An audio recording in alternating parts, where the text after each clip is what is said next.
On today's edition of Cronkite Sports Live, Arizona State Baseball prepares for its biggest series so far. Plus, both Arizona State basketball teams have been making noise in the transfer portal so far this offseason.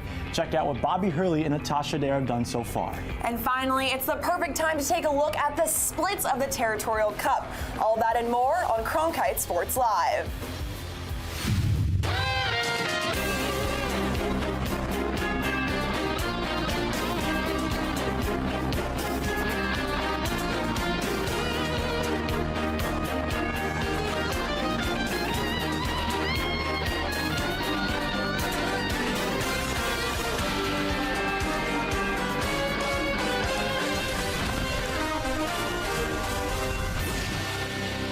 Welcome into Cronkite Sports Live on this great Friday, everyone. And that's Sammy Miller. I'm Kevin Malater. Sammy, it's finally nice to be able to sit down and have a show. Hey, Kevin, we had to try something new, spice things up a little bit, but hey, I don't like being on my feet for too long, something that Arizona State defense might agree with after a bad outing on the diamond on Wednesday. Well, don't worry, Sam. You're going to be able to sit back and relax and watch some home runs, because if you're a fan of those, you've come to the right spot, because on Wednesday night down in Tucson, there's a lot of home runs hit in that game between Arizona State and Arizona. Right off the bat, third batter of the game, Chase Davis. Yeah, see you later.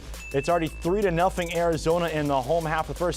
That was before an out was even recorded. Well, here comes number two, and yeah, Tony Bullard, you're allowed to stare and admire that one. That ball was absolutely crushed. 6-0 Arizona for just one inning of play. And number three was even more impressive.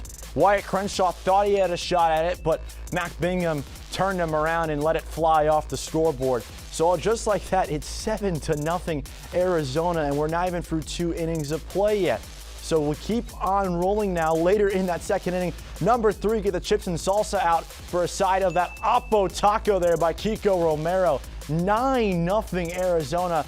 It was all Wildcats. You can tell revenge from that series sweep up in Phoenix was definitely on their mind. We'll go to the seventh inning now. It's 18-0. Number five, it's 2 for the show for Tony Bullard as he rifles that one off the left field video board. Arizona absolutely steamrolls Arizona State, winning it by a score of 20-0. It's the most runs against Arizona State for U of A since 1986, and the first time the Cats have shut out the Devils since 2012. So let's take a look now at that upcoming schedule for Arizona State. Big one at Phoenix Muni this weekend. Number 21 Oregon State comes to calling before the Sun Devils will host a 2-game midweek series against an NCAA tournament team, mid-major side at Cal State Fullerton. They're always a candidate to possibly go for Omaha. Then the Devils will head on up to Eugene to take on 23rd Oregon before another massive series at Muni. Stanford comes to calling. Sun Devils want to get revenge for what happened up at the farm last season.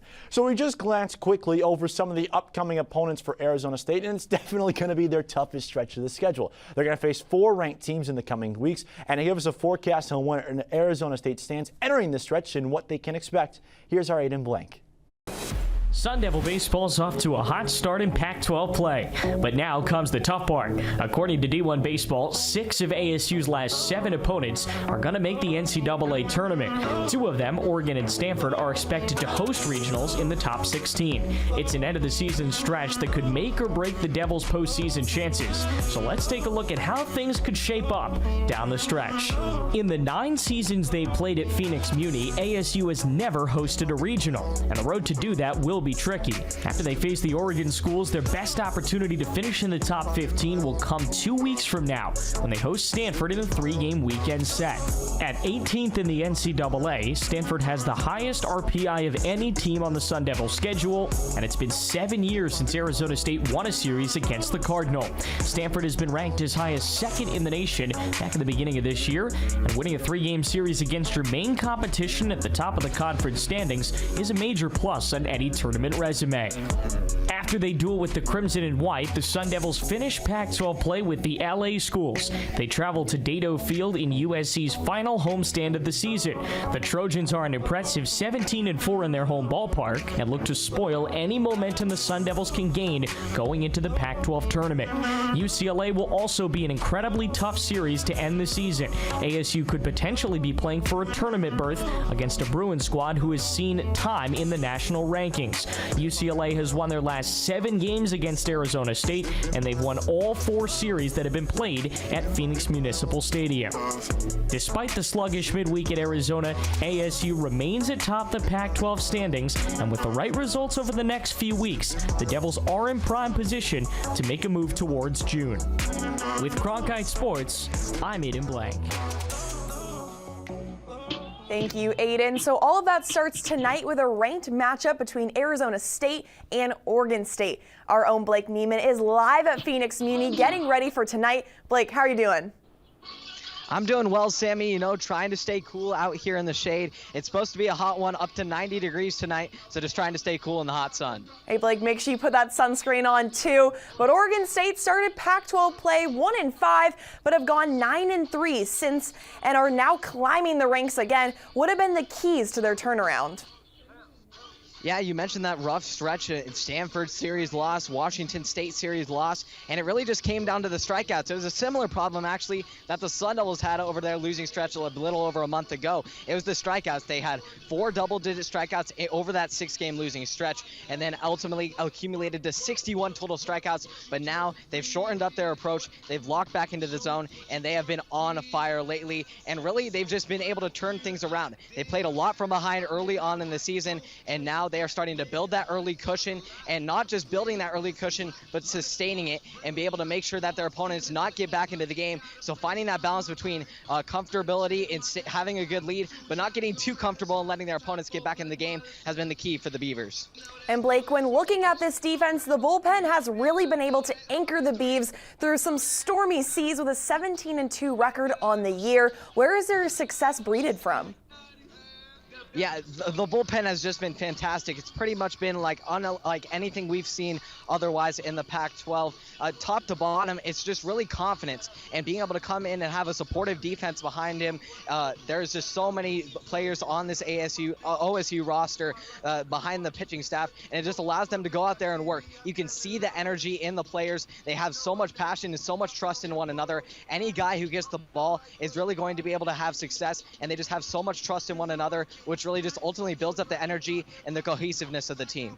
And Blake, something that has intrigued me about this team all throughout this year has been their ability to move around the bases. 48 stolen bases on the year, which is good for first in the Pac-12, with 20 of those coming over the past 5 games. So how has the Beavers' base running been able to help and separate them from their competition?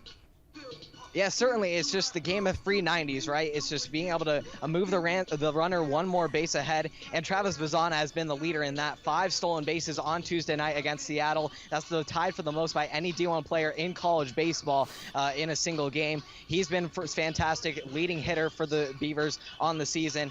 And then it's just being able to put runners in scoring position, not just hit the ball, be able to hit in a timely manner and be able to get those runs across the plate, which separates a good team from a top 25 team that the Beavers are. And focusing back in on this weekend, Arizona State is coming off an embarrassing 20-run loss to their rivals down south, and OSU coming off that sweep against USC. So what do you see being the big difference maker in this series? Yeah, we talked about the eliteness of the OSU bullpen, but for ASU over this past stretch, it's been kind of iffy lately. And even just the starter who's likely going to start tonight, Ross Dunn, was a little shaky against Washington in his start there. Gave up about 7 runs in that one. So it's going to be, how is ASU going to be able to bounce back from a 20-run beatdown against their rivals and be able to come back into arguably their most critical series of the season thus far? It's just how that bullpen is going to adjust and how this team is going to be able to perform and playing from behind on both sides and be able to come out with a win, because I expect it to be a close one throughout the series. All right, well, thank you so much for taking the time with us, Blake. The first pitch is at 6:30 tonight on Pac-12 Insider. And now we're going to look at the conference standings.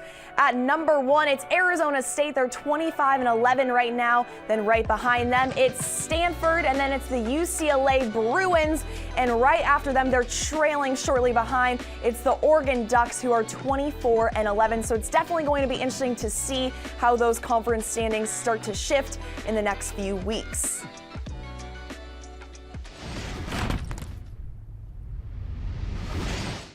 The Sun Devils not only have their rivalry against the team down south, they also have their crosstown rivalry in GCU. Now let's head over to the highlights to see how it all went down over the Lopes.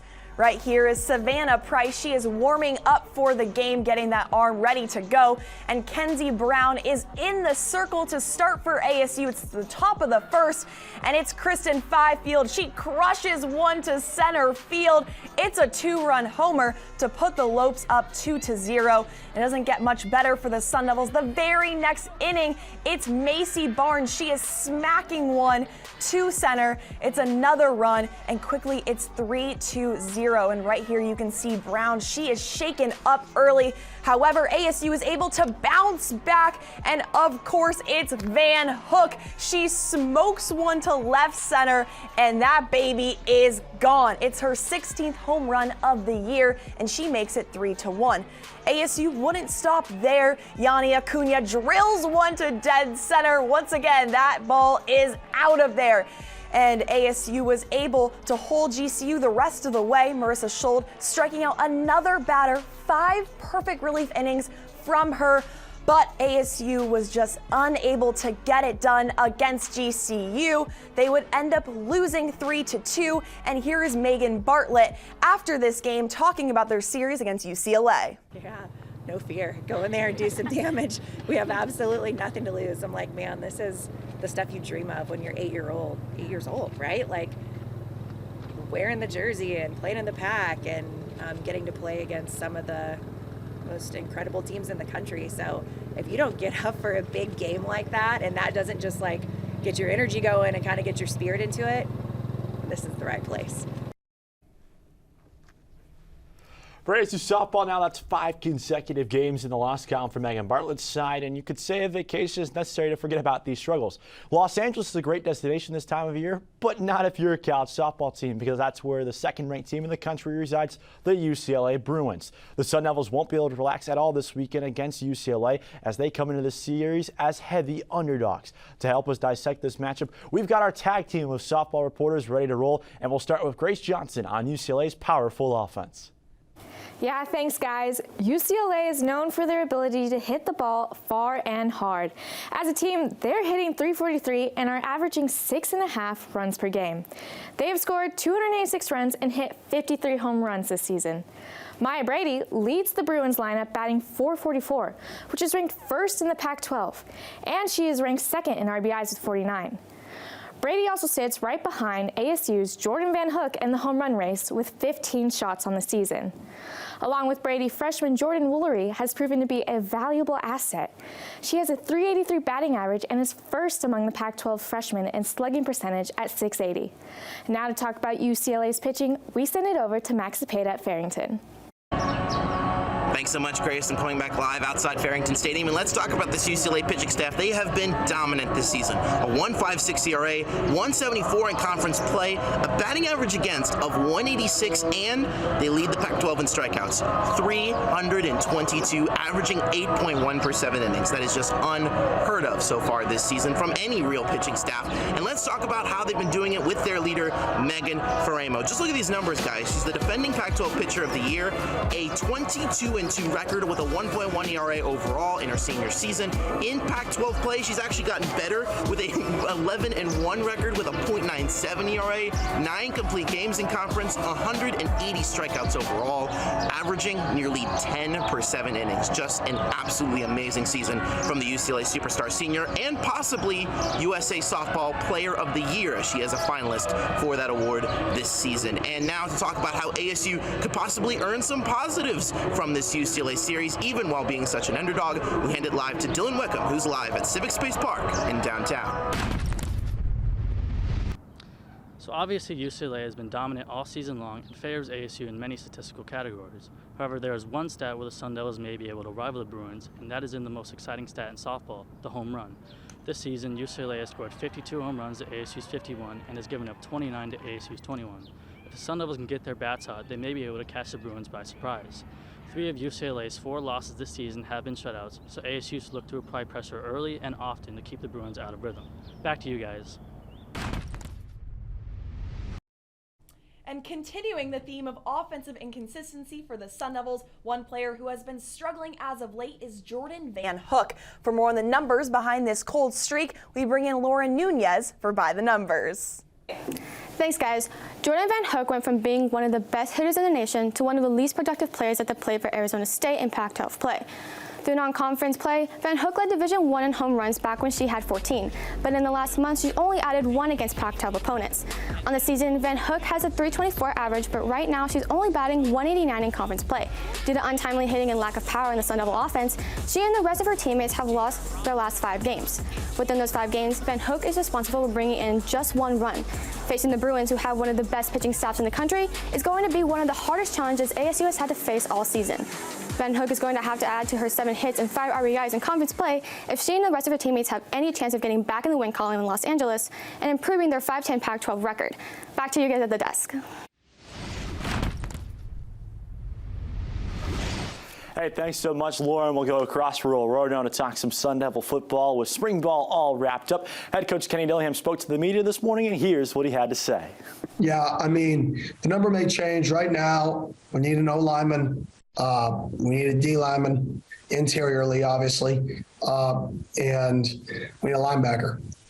Right. Other than that, if somebody comes available that's an elite player, then obviously we have enough room to take those elite players. We're building in enough room.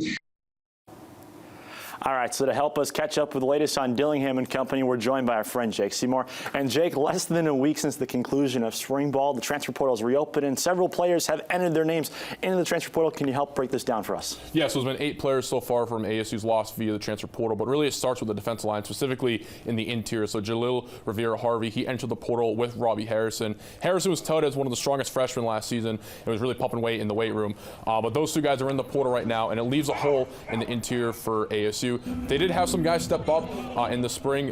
Really, CJ Fight, Tristan Monday, those are some guys that are kind of headlining that interior defense line. But you heard Dillingham there. He wants to go in the portal and find some depth at that position. All right, and some action in the portal was always expected, but let's not let that overshadow the actual spring game that was last Saturday. Team Maroon coming out on top over Team Gold. What's your initial takeaways from that spring game? Yeah, really, it kind of gave you a taste of what Dillingham could possibly do in the fall, right? Kind of all spring, he was kind of PAing an MC event, right? And it really was a way for the fans to go out and experience Sun Devil Stadium under the Dillingham era. And it was just a great day overall for the fans. They were able to go out in the morning, experience pass run, and then stay a little bit and get to see their football team play in the afternoon. And the big thing has been changing the culture. You've probably heard it all spring long. And the program even arranged for the Barstool Sports podcast, Bussin' with the Boys, for their stop in Tempe for the ASU spring game. What was the impact they had on that locker room and the culture, and how has that changed? Yeah, you kind of bring in the culture there, right? And Dillingham has really emphasized activating the Valley and being specific to Arizona. But at the same time, too, you're a Power 5 program in the Pac-12. You got to think nationally, right? And you're going to have to recruit outside of your state lines. So there's a way for the program to get some national attention, get their players out in the national spotlight, and able to maybe draw some more eyeballs to their program. All right, Jake, thank you so much. Pumped to see what content you produced this summer for us. You can check his work out at cronkitesports.com. Whether it's college football or basketball, there's a reason why John Rothstein named this time of the year Portal Combat. I mean, we're seeing players from around the country enter the transfer portal in hopes of finding a new home. And as it relates to ASU basketball, Devin Cambridge is the latest basketball player to land elsewhere. The senior guard is heading to Oregon with one last year of eligibility. A bigger hit for ASU, especially considering that Cambridge will remain in the Pac-12. Last season for ASU, Cambridge put up 9.8 points per game, 5.4 boards, and 33.3% from three-point land. Also threw down some of the loudest dunks that we've seen in a long time at Desert Financial Arena. On top of this Cambridge news, yesterday freshman duo Duke Brennan and Malcolm Flaggs decided to take their talents just across the valley to GCU. Some younger guys who didn't play much, but definitely adding to the madness that is the transfer portal. Now, head coach Bobby Hurley said he wanted to attack the portal himself, and he has been doing just that. While several players have been on their way out, let's talk about a big one who's on his way in. Adam Miller is the latest name to join the Sun Devils, and our Justin Lacertosa introduces us to Arizona State's guard from LSU. Thus far in what has been a frantic offseason for the Sun Devils, Bobby Hurley and company have kept their foot on the gas to add new contributors from the transfer portal after losing 8 active players. The most recent addition comes in the form of rising junior guard Adam Miller, who will be making the move from LSU to Tempe. Miller hasn't had the easiest transition to college basketball, where he missed out on the 2021-2022 season with a torn ACL. However, he built quite the resume for himself in high school, being named Illinois' Mr. Basketball and bringing home 2 consecutive Gatorade Player of the Year awards. Looking ahead to the future, Miller supplies the Sun Devils with a versatile set of offensive tools.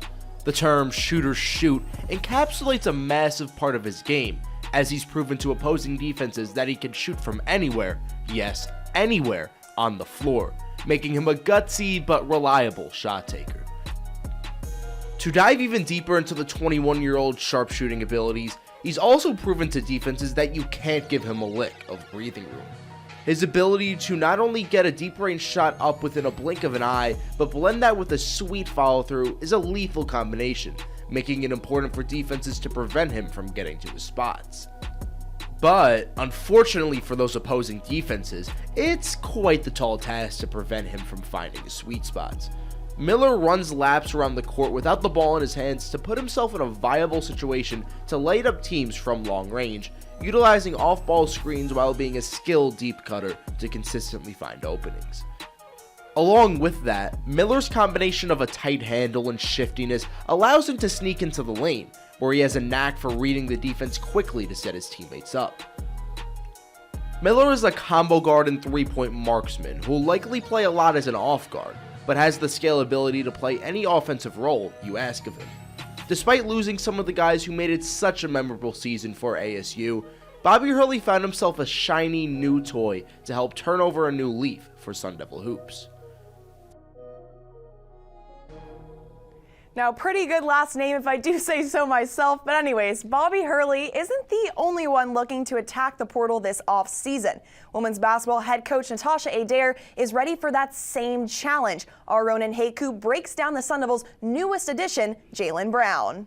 After legendary coach Charlie Turner Thorne retired after 25 seasons, there was a huge void to fill here in Tempe. In response, Arizona State brought in Natasha Adair from Delaware to take the reins.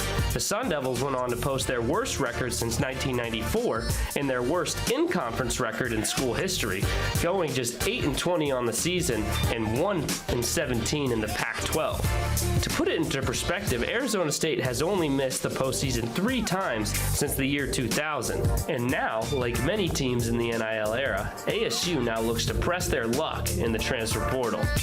Last season, Adair brought in Ty Skinner, Treasure Hunt, Kayla Makwa, and Lauren Satterwhite, where on one side, Skinner was a top 30 scorer in the nation, but Satterwhite never even suited up for the maroon and gold.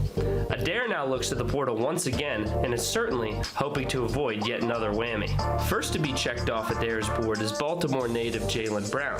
The 6'1" wing was a 4-star prospect out of New Hope Academy and ESPN's 83rd ranked recruit in the class of 22. Brown had nearly 30 offers coming out of high school, including Louisville, Maryland, and North Carolina State. Brown didn't make the anticipated splash at Louisville, playing just 32 minutes all year, but she certainly has the skills to excel at the Power 5 level. Back at New Hope Academy, Brown helped her squad reach the national championship game before falling short to Montverde. Brown possesses the size and speed to blow by any defender and possesses a decent stand-up package. However, she will need to work on her handle in the offseason in order to compete with the high-level Pac-12 defenses. This weakness is backed up by a silky smooth jumper, however, which stretches the floor well, something ASU lacked all season long. The do-it-all wing can score at all levels with ease. She does an excellent job working off ball at the 2. However, when a bucket is needed, she has no problem creating for herself or others. Brown's on-court awareness is her best attribute, which allows her to facilitate and get open at a very high level. Alongside a floor general like Ty Skinner, Brown will certainly be a threat in the half court and out in transition for the Sun Devils. Brown's size and speed also complements her game on the defensive side of the ball. Her ability to anticipate the pass allows her to be a ruthless ball hawk with the ability to guard 2 through 4. Brown is almost a carbon copy of ASU's Jaden Simmons, who averaged 12, 5, and 3 for the Sun Devils this year. Adair has relied heavily on Simmons countless times throughout the year on both ends of the floor. Brown's size and versatility will make it easy for her to find a significant role here in Tempe come next fall. For Cronkite Sports, I'm Ronan Haycoop.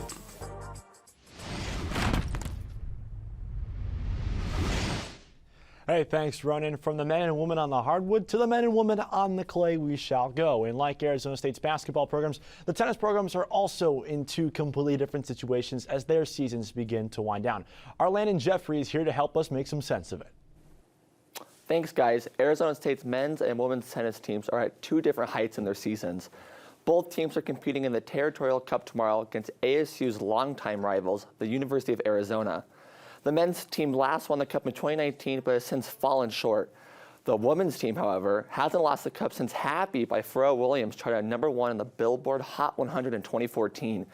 These teams started out strong at the start of the season, with the men's team winning their first 6 matches and the Diablos Challenge. With these wins, the men's team was in line to rise up the Intercollegiate Tennis Association rankings. But they went on to lose 7 out of their next 12 matches and started the Pac-12 play with an 0-4 record. Heading into Saturday's matchup, the men's team will look to salvage the season and build momentum for the postseason as they are 7th in the Pac-12 standings. Flip the script, and the women's team is having a completely different season. They began the year in winning fashion, winning the first 5 out of 6 matches and continued the momentum. Head coach Sheila McInerney is looking for her 13-17 win season as the Sun Devils completed an undefeated home slate for the first time in program history. Currently sitting 3rd in the Pac-12, the team has its sights set on the first women's tennis Pac-12 championship in ASU history. The women's team starts in Tucson at 1 o'clock and the men's team plays in Tempe at 6 o'clock. Back to you guys at the desk. Thank you, Landon. Like you said, those events will be happening tomorrow, and they're just a few of the 30 different events that make up the Territorial Cup Series. Now, of course, the Sun Devils and Wildcats are trying to get those bragging rights for this season. And for more on the point breakdown so far, I'll send it over to our very own Ben Paris. Thank you, Sammy. And yeah, this year, Arizona State has claimed victories in soccer, gymnastics, men's and women's swimming, indoor men's track, and baseball, despite that 20-0 loss on Wednesday night. Arizona, on the other hand, has wins in men's and women's cross country, football, women's basketball, indoor women's track, softball, and most recently, women's golf earlier this week.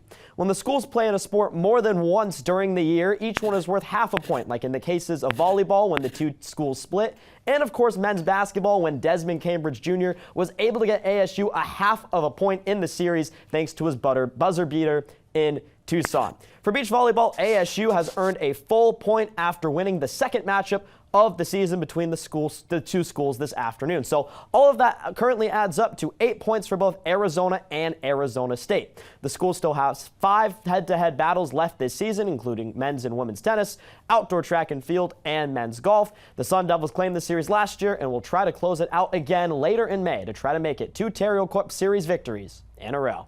We send it back to you. Hey, thanks, Ben. Last weekend, Arizona State's men's golf team took home the championship at the Thunderbird Invitational, defeating Arizona by 1 stroke. While the Thunderbird Collegiate isn't included in that Territorial Cup Series figure that Ben just talked about, the tournament came down to a clutch birdie by sophomore Preston Summerhays, who also took home the individual title. The win makes him the 13th Sun Devil to do so, putting him in some pretty elite company. To give us a breakdown of some historical trends behind previous Thunderbird champions, we crack open the vault with our Riley Swenson.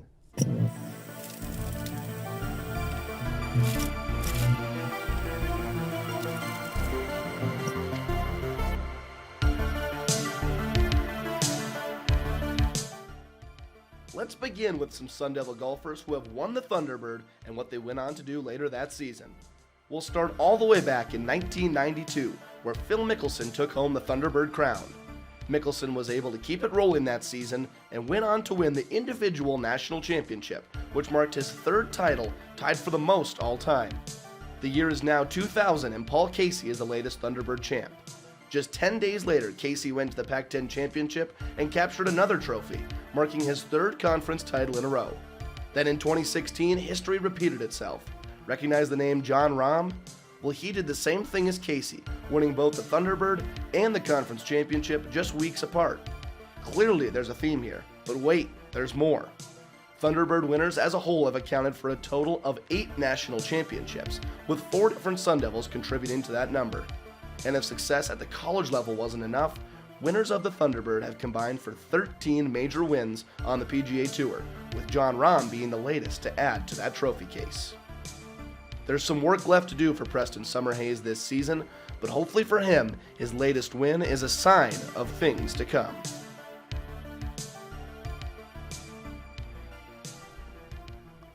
Thanks for that, Riley. Summerhays and the squad will be back on the links next weekend at the Pac-12 Championship. Now, even through the struggles that ASU women's lacrosse has endured this season, one bright spot has been graduate midfielder Kaylin Buckner. She is going to be crucial tonight in their game against San Diego State, but for more on her successes up until this point, Ryan Myers has you covered. Kaylin Buckner has been the standout player for Arizona State women's lacrosse. The graduate midfielder leads the Sun Devils in goals this season with 29, ranking 8th amongst all Pac-12 players. Buckner started the year off hot, scoring a hat trick in ASU's opening game versus St. Bonaventure in a win, and has not slowed down since, scoring in 12 out of 14 games this season, including a couple 4-goal games against Florida and Oregon. She also had a career-high 6 goals versus Colorado. Since coming to ASU in 2019, Buckner has put up 88 goals and 44 assists, giving her an impressive 132 career points for the program. Buckner's game is not just limited to goal scoring. As a freshman, she earned Pac-12 Defensive Player of the Week honors, and she loves being in midfield. I mean, coming in, I was a midfielder. I think it was funny getting Defensive Player of the Week my first weekend. Just started off strong, and being a midfielder, it's always good doing the draw. I love being on the draw circle, so being able to still do that is obviously really fun. Buckner's role as a leader started all the way back in the fall. She works hard to break the ice with freshmen, creating team chemistry early. Then I'll get together with freshmen, kind of get to know them, take them out to lunch or anything. Last year I used to make them meals, so I have good memories doing that, and just eating with the team is always fun, yeah. The Sun Devils' last regular season game is against Southern California next Friday, where Buckner will play her final home game for the program before the Pac-12 tournament. For Buckner, that means a shot at ending her stellar career with a bang by winning the conference tournament, which would be a dream come true. End off strong for sure, I think it would be really cool to, get far in Pac-12s and win that championship. And then just know that, my last game, I gave it my all, and yeah. Kaylin Buckner's Sun Devil career is coming to a close, but she's looking to make the most of the games she has left. For Cronkite Sports, I'm Ryan Myers. It's time for some top plays. For number 4, we're heading over to Club Farrington, none other than Jordan Van Hook. Just an absolute bomb. It is out of the park, and it is all smiles from the senior Sun Devil. Yeah, but smiles were contagious. Also, the Arizona State spring game. Here we have the Notre Dame transfer, Drew Pine, letting it fly to Jalen Conyers, the tight end, and he strolls right into the end zone. Jalen Conyers, he's had a great couple of weeks of spring ball, and he's gotten in the swing of things, Sammy. And Kevin, look at him. He goes, hold on, wait a minute. And bam, look at that sweet chin music WWE move from the tight end. Sign him up, Vince McMahon. Preston Summerhays now up with number 2, a putt for birdie to secure the Thunderbird Collegiate Invitational Team Competition for Arizona State. And of course, he sunk it. Arizona State also defeated Arizona in that invitational as well. Big ups there to Preston. And for number 1, we're heading up to the birthplace of Starbucks. It's Seattle, Washington, with Isaiah Jackson. Look at him. He robs the home run, and he is only a freshman, Kevin. The athleticism that he has is simply unbelievable. ASU would go on to beat the Huskies in that game. Looks like he had some extra hops as well, so maybe that caffeine from that Starbucks run earlier in the day really paid off. That's going to wrap it up for us here inside Studio 6. For all the phenomenally talented people that work behind the scenes in our studios, for Sammy Miller, I'm Kevin Malater saying so long, and we'll see you next week on Cronkite Sports Live.